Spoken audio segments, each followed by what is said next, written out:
Pyramid pose is a great pose to stretch out the body, and it's one of my favorites. However, we often don't get the foundation set up properly for our unique body. Also, in pyramid, we have a tendency to compensate or adjust the body to take the path of least resistance so that we don't stretch where we're tight and we also don't work where we're weak. So, understanding this can help us to get the full benefits of the pose.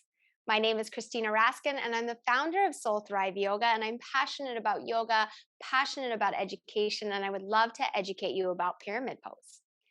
For our pyramid pose, to find your unique alignment and your foundation, it's best to start in Tadasana with your feet roughly hip width apart, toes and knees pointing mostly forward.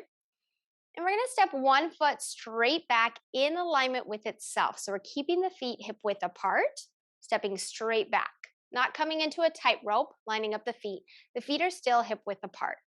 And when you step back, just step back about halfway to start and check in with your back heel. You want to find a length of step back where you can still keep the heel on the mat and work the front leg towards straight. If the heel is lifting up, you've taken too big of a step. You want to step in a little bit. If wherever you are, it's really comfortable to get the heel to the mat, then maybe take a little bit of a wider step. Find that length. Then the other thing we want to watch for is the back foot. The back foot is turned out a little bit. Back toe and back knee turn out slightly from the hip joint. So we're spinning the inner thigh out. And when you do that, we hear this idea sometimes of 45 degrees. You can start at 45 degrees and then adjust for your unique body. But 45 degrees does not work for everyone. I guarantee it. And what you want to look for there is find an angle where you can turn out, get the knee and the toe pointing mostly the same direction. So knee is pointing towards the second toe. You can also anchor down into all four corners of the back foot. The back knee is not collapsing in towards the big toe. And you can start to square the hips forward. So the front hip is pulling back, the back hip is squaring forward. So how much you turn out your supporting back foot will depend on those things. Is my back knee buckling? Then I need to adjust where my toe is pointing. Am I lifting the outer edge of the back foot? Then I need to adjust where my toe is pointing. If I can't work the hips towards square, and they will never be totally square, by the way, but if I can't work them towards square without buckling the knee, then again, I need to adjust that back foot.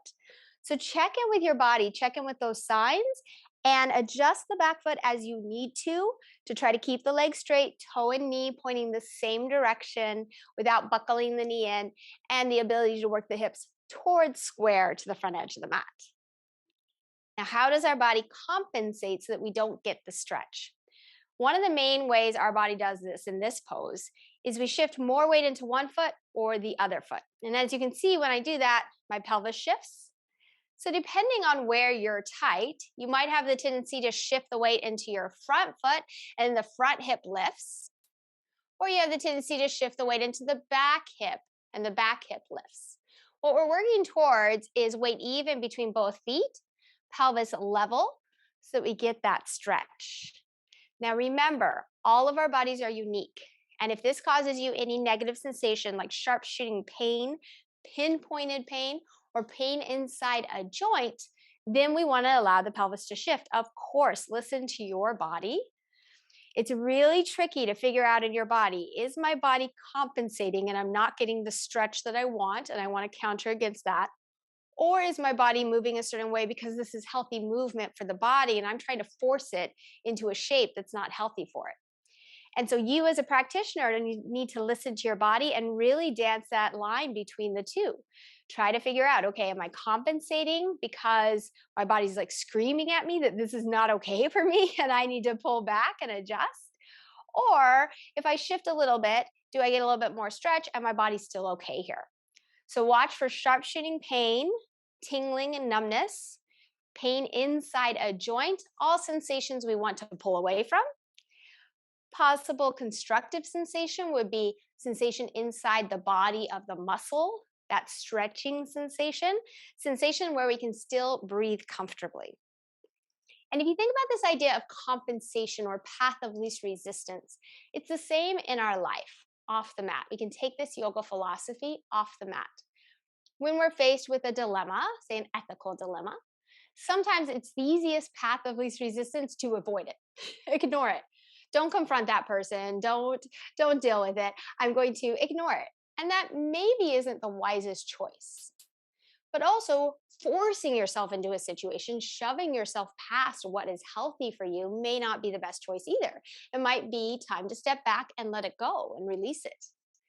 And so, in our body and in our life, we have to deal with this dance of how do I challenge myself while still being respectful and honoring who I am and where I am.